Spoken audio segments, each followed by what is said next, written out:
#why museums put certain paintings at eye level.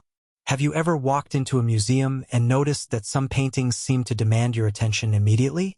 You may not know why. You simply enter the room, look around, and somehow one artwork becomes the first thing you notice. Sometimes it is the largest painting. Sometimes it is the most famous. But sometimes the reason is much simpler. It is exactly where the museum wants you to look. The height of an artwork on a gallery wall can dramatically influence how we experience it. And one of the most important decisions a museum makes is where to place a painting in relation to your eyes. This may sound like a small detail. It isn't. The position of an artwork can communicate importance, intimacy, authority, and even emotion. Think about what happens when you look at someone face to face. Your eyes naturally meet at approximately the same level. There is a sense of connection. Now imagine looking at the same person from far above. The emotional relationship changes. Or imagine looking up at someone. They may suddenly appear more powerful. Museums understand this psychological effect. When an artwork is positioned around eye level, the viewer can encounter it almost face to face.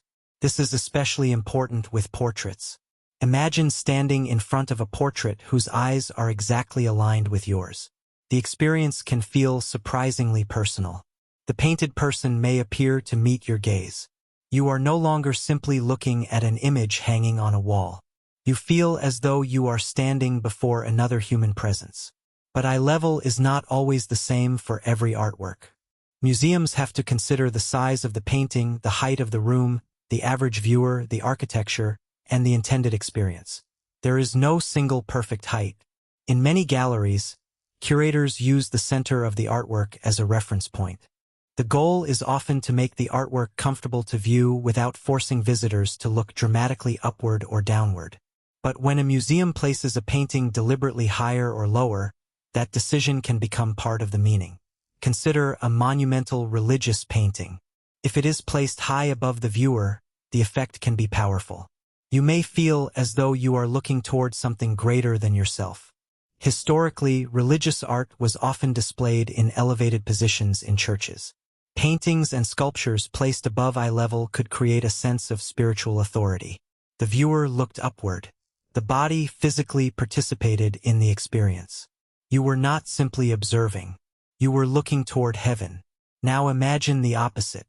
An artwork placed unusually low can create intimacy. You may have to bend slightly. You may come closer. The relationship becomes quieter. The artwork seems to meet you rather than dominate you.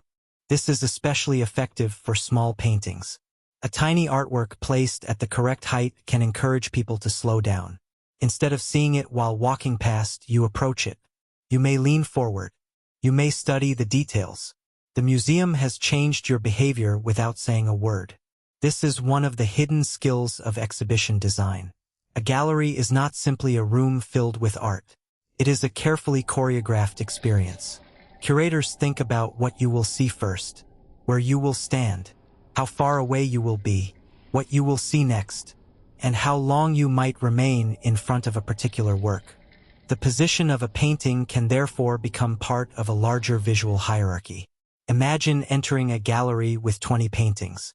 If all 20 are displayed at exactly the same height, with identical spacing and identical lighting, they may begin to feel equally important. But museums rarely want that.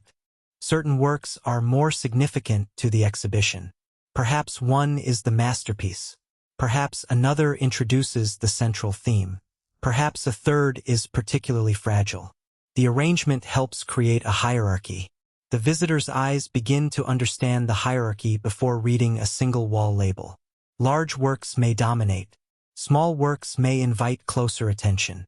Brightly illuminated works may attract the eye. And paintings positioned prominently may become visual anchors. This is why museums often leave generous empty space around important works. The empty space tells us, stop here. Look, take your time.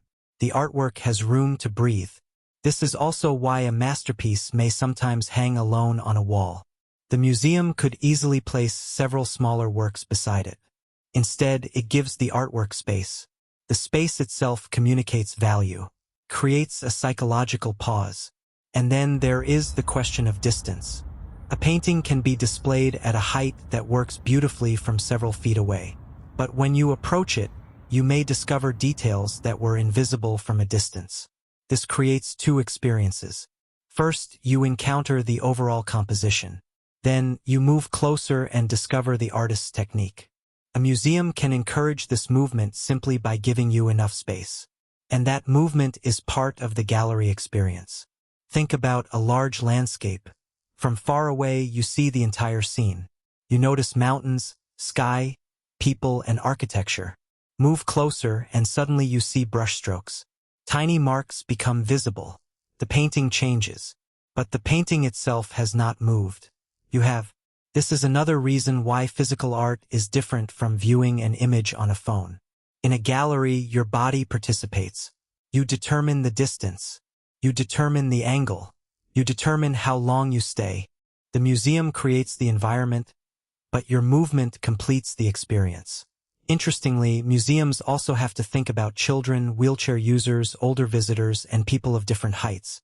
Accessibility is increasingly important in modern exhibition design. An artwork should be available to as many people as possible. This reminds us that gallery design is not only about aesthetics. It is also about inclusion. The ideal museum experience allows different bodies and different abilities to encounter art meaningfully. So the next time you enter a museum, don't just look at the paintings. Look at their positions. Ask yourself, why is this painting here? Why this height? Why this distance from the next artwork? Why is there empty space around it? Why is this one lower? Why is that one higher? And why did I notice this particular painting first? You may discover that the gallery is quietly communicating with you. It is telling you where to look, when to stop, when to move, and sometimes which artwork deserves your attention. The most fascinating part is that you may never consciously notice any of it. You simply experience the gallery. And that is precisely what good exhibition design is supposed to do. It should guide you without making you feel guided. It should influence you without announcing its influence. Because a museum is not only a place where art is stored. It is a place where art is staged. And the height of a painting can be part of that performance. So the next time a portrait seems to look directly into your eyes, pause for a moment. Perhaps the artist created that connection. But perhaps the curator helped create it too. The painting may have been made centuries ago, yet someone carefully decided exactly where you would meet it. And sometimes that meeting begins at eye level.